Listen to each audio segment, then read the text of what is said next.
Hello అండి, welcome to my channel fashion.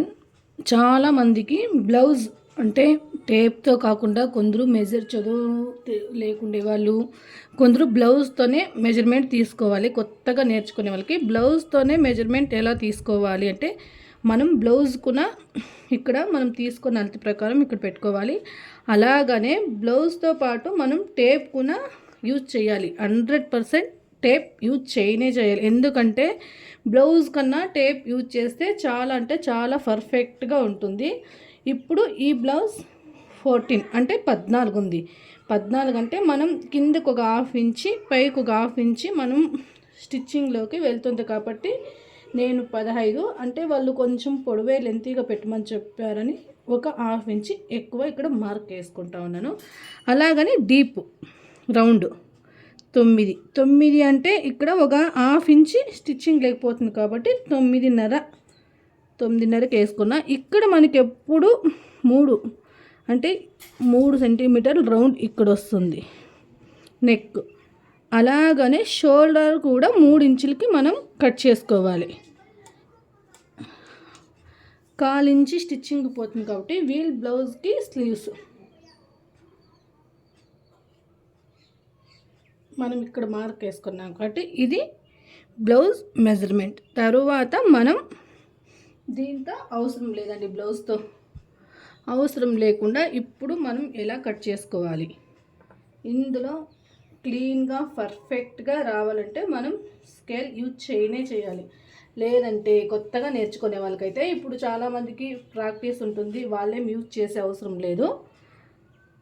వీళ్ళు కొత్తగా నేర్చుకునే వాళ్ళు స్కేల్ యూజ్ చేసేగిన పర్ఫెక్ట్గా మీకు స్టిచ్చింగ్ అనేది వస్తుంది. ఎందుకోసమంటే ఇప్పుడు క్రాస్గా ఉంటుంది, అప్పుడు నెక్ అనేది డీప్ అనేది సరిగ్గా రాదు. వీళ్ళకి రౌండ్ నెక్ కావాలని చెప్పారు. రౌండ్ నెక్కి మనం ముందుగా బాక్స్ తీసుకొనేసి రౌండ్ నెక్. ఇది రూలర్ స్కేల్ అండి. మీరు కొత్తగా నేర్చుకునే వాళ్ళు ఈ రూలర్ స్కేల్ యూజ్ చేసేగిన చాలా అంటే చాలా పర్ఫెక్ట్గా రౌండ్ వస్తుంది. చూసారు కదా, క్లీన్గా మనకి మార్క్ మనం నార్మల్గా వేసినామనుకో డీపు ఇట్లా పోతుంది, ఇలా వస్తుంది. అదే స్కేల్ ద్వారా అయితే చాలా అంటే చాలా పర్ఫెక్ట్గా వస్తుంది. ఇప్పుడు స్లీవ్స్ హ్యాండ్ మనం ఎంత 5.5.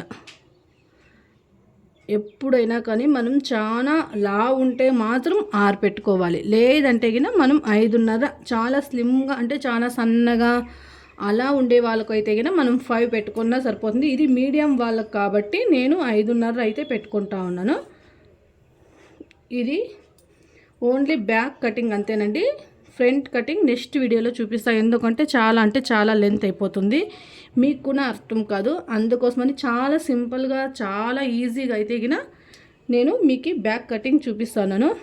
చూడండి, ఇలా పెట్టుకున్నాను కాబట్టి మీకు ఇది ఎంత కావాలి, 1 ఇంచి మనకి నెక్ రావాలి. 1 ఇంచి క్రాస్ కటింగ్ 1 ఇంచి కాబట్టి మనం ఇలా ఇక్కడ నుంచి ఇక్కడికి మనం 1 ఇంచి మార్క్ వేసుకున్నాం కదా. ఇప్పుడు దీన్ని కలపాలి. దీన్ని కలపాలంటే ఇలా కలుపుతాం. అలా కాకుండా ఈ రూరల్ స్కేల్ 1 ఇంచి ఉంది కదా, దీన్ని మనం సెట్ చేసుకోవాలి. ఎలా అయితే పర్ఫెక్ట్గా వస్తుంది. చూసారా, ఇక్కడ నుంచి ఇక్కడికి పర్ఫెక్ట్గా వస్తుంది రౌండ్. అప్పుడు ఇలా మనం మార్క్ వేసుకోవాలి. చూడండి, బ్యాక్ కటింగ్ ఇంతేనండి.